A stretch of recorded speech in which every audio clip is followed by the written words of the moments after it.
Hello and welcome to the midweek briefing by New Eurasian Strategy Center, Inside Out, where we look at how the war in Ukraine is shaping Russia's domestic and foreign policy. I am Katya Glot, the head of the foreign policy at NEST. And today we are going to look at we are going to focus on the implications of a significant and long-rumored development, the official confirmation by both Russian and North Korean authorities that North Korean servicemen are fighting alongside Russian forces in Ukraine. Joining me to unpack this are two expert guests.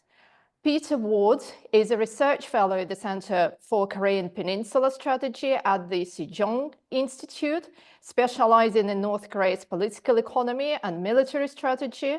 His work also explores the regime's external alignments and the domestic impact of its foreign policy.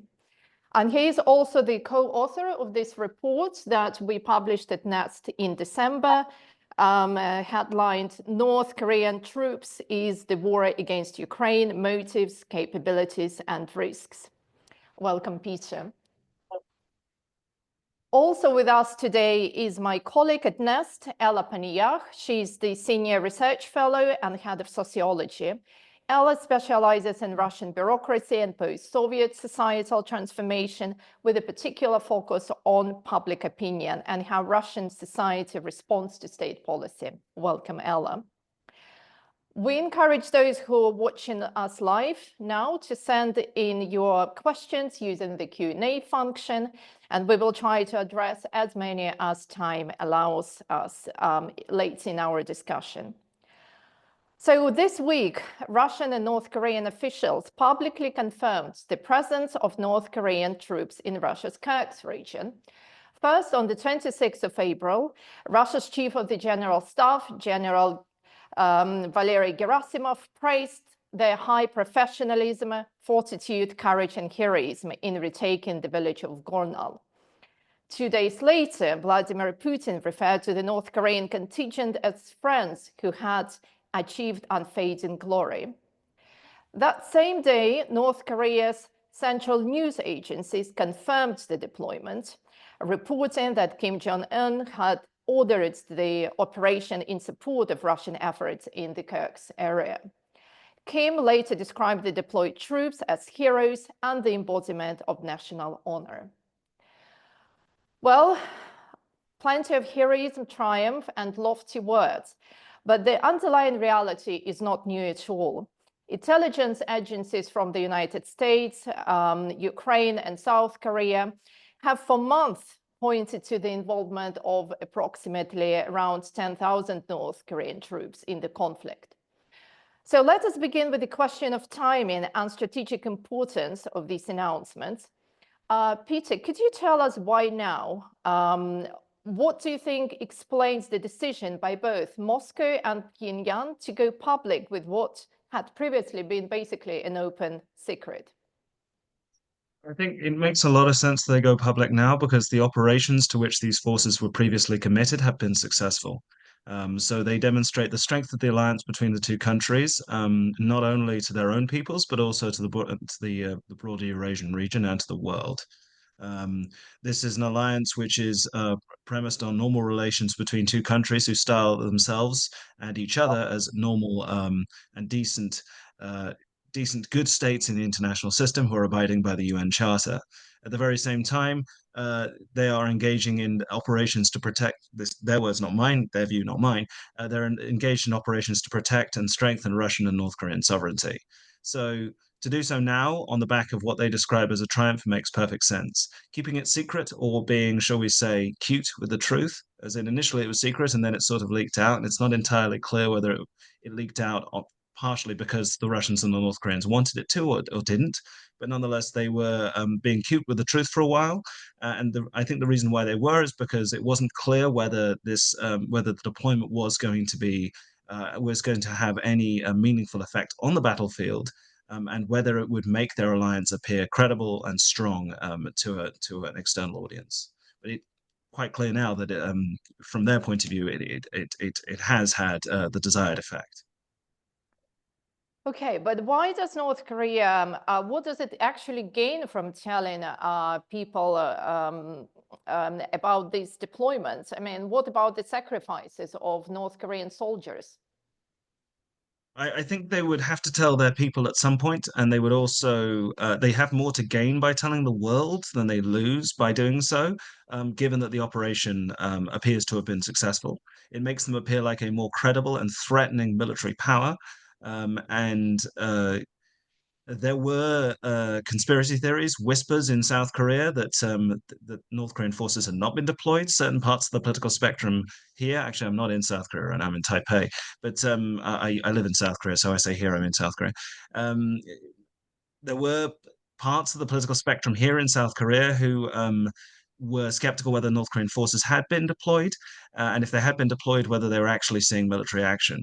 So to admit or acknowledge or recognize the deployment strengthens, I would suggest, their hand in negotiation in future negotiations with the United States. They can demonstrate themselves to be a credible and threatening military power, and also it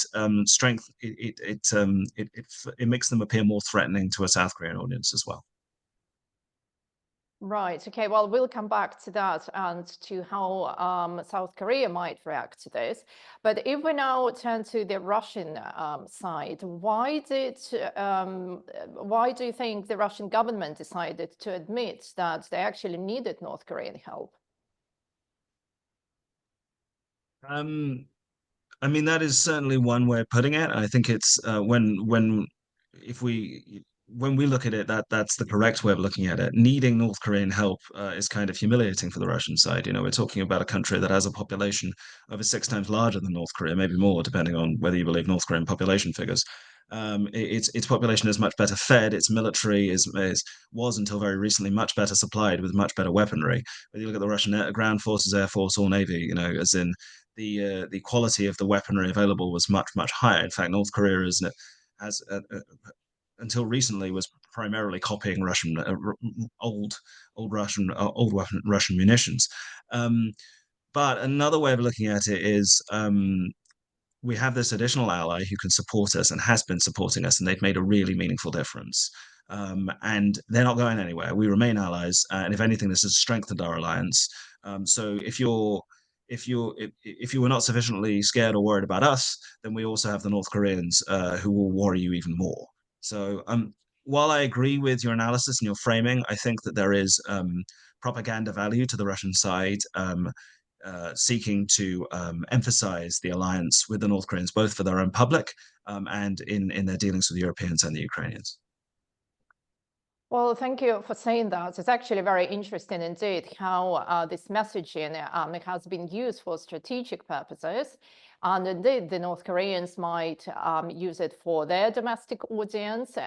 For the Western perspective, this actually looks very humiliating that someone as mighty as Russia or as Putin thinks he is, had to rely actually on North Korean soldiers. So Ella, can we just move to you now and talk about the psychological and political implications of actually showcasing foreign military support, particularly from North Korea within Russia.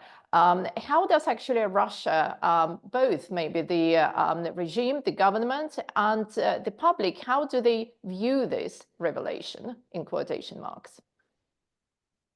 I think part of the propaganda image the government projects within Russia is presenting Putin and Russia as a leader of kind of an alliance, kind of as a leader of some probably vague but still anti-Western alliance of different kinds of countries that have not much in common ideologically, but what they do have in common is the drive for what they call multipolar world, which pretty much means for possibility to not follow international order and international rules. As for Russian population, I think for now, any measure that helps avoid forcefully recruiting Russians to the front would be welcomed by the population.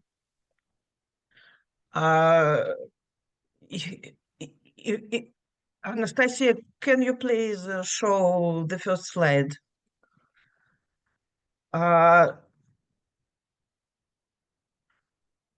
After starting the war in February 2022, the government tried to do a forceful mobilization of about 300,000 Russian men, quite randomly, I would say. And this shattered Russian society.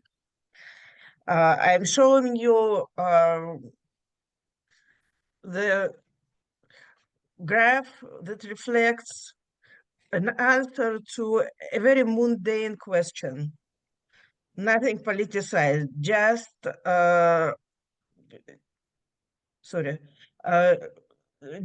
just what was your mood in the recent days? And the decline in the mood had been like the biggest one in the history of measurements, including 1990s. Nothing made Russians like that unhappy in that short period of time as mobilization. 2 times when they were like that upset were like biggest economic crisis in like 10 or 20 years. In 1998, it was an internal crisis with great inflation and terrible stock market events. And in 2008, when it was like economic crisis all over the world that touched Russia too. So nothing else made the Russians so negatively emotionally involved. You can see on the graph that at the beginning of the war in February didn't change much in people's personal mood. If you look at like more politicized questions, do you support it? Do you do you think something is going to happen, something good or something bad? You are going to see more or less significant figures at the very beginning of the war. But in terms of personal mood, you can see the difference is really insignificant. People didn't take the war personally, and they still don't, frankly. But the mobilization really shattered them. It brought with it a certain degree of disorganization within state apparatus, certain degree of, well, I probably shouldn't call it atrocities, but very spectacular demonstration of cruelty towards everyday population, everyday people, ordinary people who are not parts of some stigmatized sections, groups in the society that government would like to upset. And 2.5 years later, we still have groups of relatives of those mobilized at that time trying to build some dialogue to voice their with the government, to voice their complaints. Some of them got repressed, not seriously, not jailed, but designated foreign agent, for example. But we still hear their voices. At the same time, about twice that much people went to the front as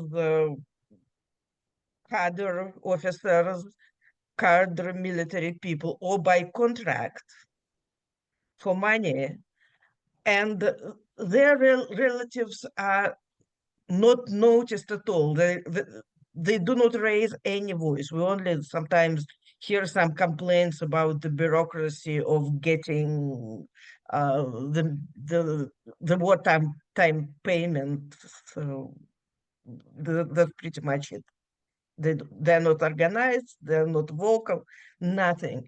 So for Russian government, I think, and the Russian population, I think any measure that can help send someone to the war who is not a representative of average Russian population is like really welcome measure. Okay, well, thank you very much, Ella, for this overview. We'll come back to discuss a bit more public opinion later. And now let me go back to Peter. So, Peter, what are actually the broader strategic motivations behind North Korea's limited military support to Russia? And of course, to remind our audience that it is not just the troops.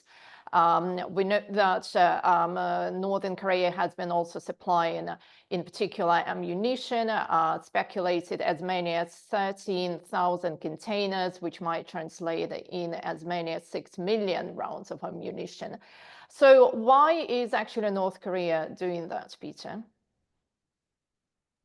Yeah, so I would suggest we can divide this roughly into two buckets. Now, obviously, in your introduction, you mentioned I'm very interested in political economy and military strategy.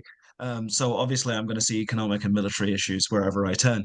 But economically speaking, the North will have earned a considerable amount of hard currency and/or in-kind payments from the Russian side. We don't know the true numbers because neither side is releasing weapons-related import-export figures. And or any other import-export figures related to their bilateral trade. There have been a few figures given regarding some food trade between the two countries and some aid, I think, as well. But most trade between the two countries is classified and very much secret. Although, thanks to satellite imagery, we have some understanding of what's going on between the two countries. But the estimates I've seen put out recently by the Korean Institute for Defense Analysis say that the North Koreans may have received as much as $20 billion in both cash and in-kind payments for their shipments of missiles and artillery and other material used in the war. Alongside that, they will have probably received some technical assistance related to some of their weapons programs. There's been talk of propellant given for satellite launch vehicles. That was last year. Other satellite technology or satellite launch vehicle related technology, missile technology, especially useful for the development of short range ballistic missiles, ballistic missile guidance systems, etc., which are actually very useful for the Russian side as well, because they're using these ballistic missiles on the battlefield. The North Koreans will have also sent engineers to the battlefield to see how the missiles are performing, and they'll be getting live performance data. And there's nothing like live fire exercises against an actual military targets to test your own munitions. So this is highly valuable. So they might be receiving payments, technology related to the missiles that they need to develop anyway, and also telemetry and other data necessary for further developments on the battlefield. Alongside that, they may have received other technologies, softer technologies, related to drones and electronic warfare, which are obviously incredibly important in the war, as many of you all know. These are cutting edge, but not necessarily very expensive technologies that can be extremely useful in any future limited war or all-out war on the Korean Peninsula, and will make the North Korean military more threatening as it is able to utilize technologies which are at the leading edge of modern warfare. Alongside that, they will probably have received quite a lot of training. So North Korean soldiers who, before they were going to battle or during their fighting, will have learnt a great deal about modern warfare. both. They will learn both from training and actual fighting, and some of them will be able to bring this training back and not only use it themselves, but also help to develop the KPA, the Korean People's Army, into a more threatening military force. So, I mean, there are potentially some potentially some drawbacks to North Korea's deployment and its involvement more generally in the war. Whether it's morale within the KPA or it's potentially giving over to Russia a huge amount of weaponry and artillery shells that otherwise it could be holding in reserve to fight in the event of a contingency on the Korean Peninsula. So they are potentially leaving themselves exposed in the short run, but at the same time they're earning a considerable amount of money and also acquiring technologies, expertise, skills that they otherwise would not be able to acquire. Anyways, that's kind of a snapshot. There's many more things I can say, but I am conscious of time. Yes, well, thank you very much for these detailed statistics, Peter. It sounds really significant. It's far beyond symbolic, and it actually shows on both sides. If Russia is prepared and has the money to spend $20 billion just for their ammunition and missiles, and it also shows how much North Korea has been gaining from this partnership. So my next question is therefore, how has South Korea been looking at that? Has it been able to react? And what do you think its strategy is towards this development? Can it actually do anything? South Korea's response has been maybe schizophrenic is a bit too strong, but it has been a study in contradictions, shall we say. On the one hand, they're very angry enough; they're very worried and angry about this alliance. They see it as very potentially very threatening to them. But at the same time, they've wanted to maintain. They've wanted to basically keep the relationship with Russia as good as it can be under the circumstances, and they are trying to make sure that Russia doesn't transfer particularly threatening technologies to the North Korean side, especially technologies related to nuclear warheads. Technologies related to shrinking warheads, for instance, so that North Korea's tactical nuclear weapons would actually work, or technologies related to the ICBM program, intercontinental ballistic missiles that can hit the United States, or technologies related to nuclear submarines, which yet again would make the North Korean nuclear far more threatening. So they've been trying to schmooze the Russians as much as possible, but at the same time, they have faced a lot of pressure from the Europeans and the Americans to do something to help the Ukrainians. And what they've done since the start of the war is backfill Western arsenals that have been depleted as a result of provision of artillery, shells, and other munitions to Ukraine. But they've not provided lethal aid directly to the Ukrainians, and they've been trying to sort of appear friendly but not too friendly in order to try and keep sort of relations with Russia as good as they can be, with the hope that if and when the war ends, they can restore relations with Russia, improve commercial ties, improve diplomatic ties as well, and help to put an end to ongoing serious military cooperation between Pyongyang and Moscow. Well, yes, that's the question that we will also address. But before that, can you say something about how actually this cooperation between Russia and North Korea is viewed by China? How does it affect North Korea's relationship with China? So China is very worried as well. I would say worried and also angry, quite similar to South Korea in that. But it's much less threatened by this relationship than obviously South Korea is. So Chinese think tankers, government officials, etc., have been going out of their way for the last year and a half, 2 years. I guess it's about a year and a half now, maybe a little bit more, 2 years, to tell everyone and anyone in a private setting that they are not happy about what's going on. But what China wants fundamentally on the Korean Peninsula is stability. So they're not going to cut North Korea off. They're North Korea's primary trading partner. 90% of North Korea's declared imports came from China as of last year and for the last 10 years, basically. It's the major source of most of their imported goods. And China is not going to cut North Korea off. China also provides North Korea a lot of oil, probably some food as well. But they're not happy about the situation, and they will tell both Russia and China that Russia and North Korea they're not happy, but they're not going to. I don't think they're going to do much about it. Well, certainly, as you said, both South Korea and China, they're worried, they're concerned, and they're wondering what is going to happen next. And I think in the West, this is also a very pertinent question. So in your view, how do you think this will develop further? Is it some temporary convergence of interests, or are we really observing the contours of emergence of a bigger strategic alliance between Russia and North Korea? I think North Korea wants to bandwagon off of what's happening between Russia and the United States. So if Russia and US relations improve, if Donald Trump is able, if President Trump is able to get some kind of a peace deal and also improve relations with Russia, North Korea will want to bandwagon off of that. If Russo-North Korean relations, if Russo-US relations don't improve, then the war in Ukraine will probably continue. And if it does, then North Korea will seek to take advantage of that with additional weapon shipments, additional technology transfers, and additional cash payments.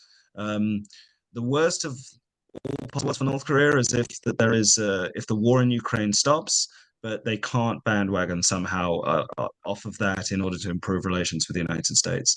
I think Russia will owe a debt to North Korea, a symbolic debt for some time for what North Korea has done for them.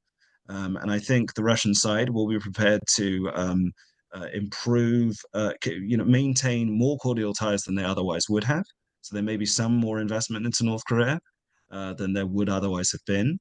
There'll be some more interest in North Korean natural resources than there otherwise would have been, and some more interest in North Korean workers. But I don't think Russia is going to replace China anytime soon as North Korea's primary trading partner in the event of at the end of the war in Ukraine. And ties will be significantly diminished on what they are now after the war is over. But it still will be better. It'll still be better for North Korea than it was status quo antebellum in 2022. Okay, well, thank you very much, Peter. I see we have some questions coming in, but before we move to the questions, Ella, I would like to come back to you very briefly, because you mentioned something very, I think, fundamental for all of us in trying to understand Russian public opinion. You spoke about how deeply mobilization has unsettled Russian society. And yet, I think paradoxically, through your research, you also are finding out that the support for the current regime has actually increased. Could you very briefly walk us through this dynamic, please? Can I have the second slide, please? There is kind of a paradox here. We can see that most of the Russian population are not deeply and passionately support this war. They might be okay with it, but they try to distance themselves from it. And the local communities are not eager to accept veterans who come back. They look at them with suspicion and fear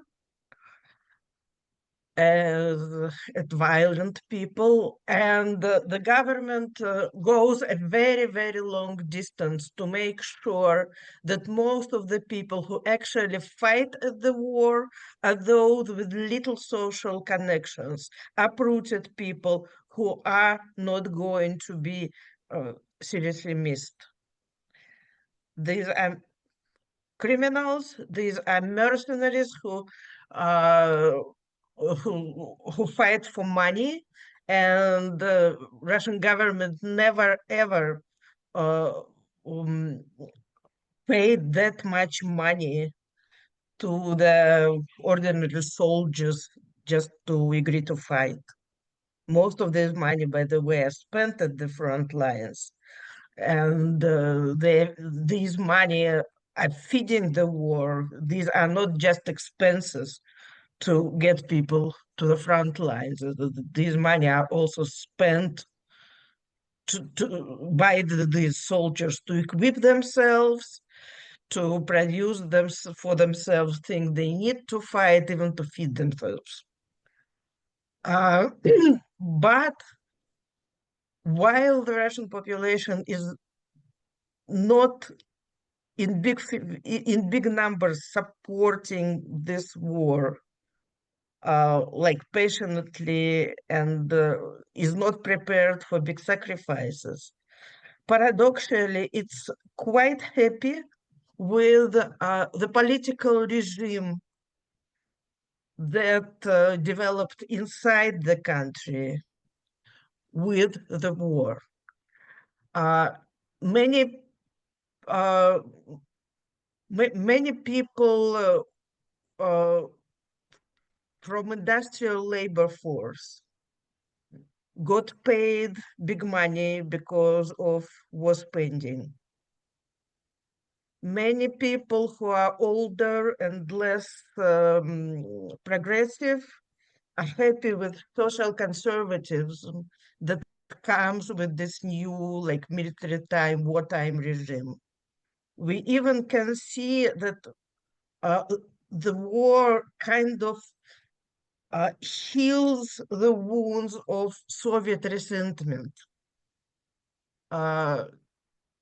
Russians are starting, first time in a long time, are starting to think that the current regime as Russia is kind of better than the Soviet regime.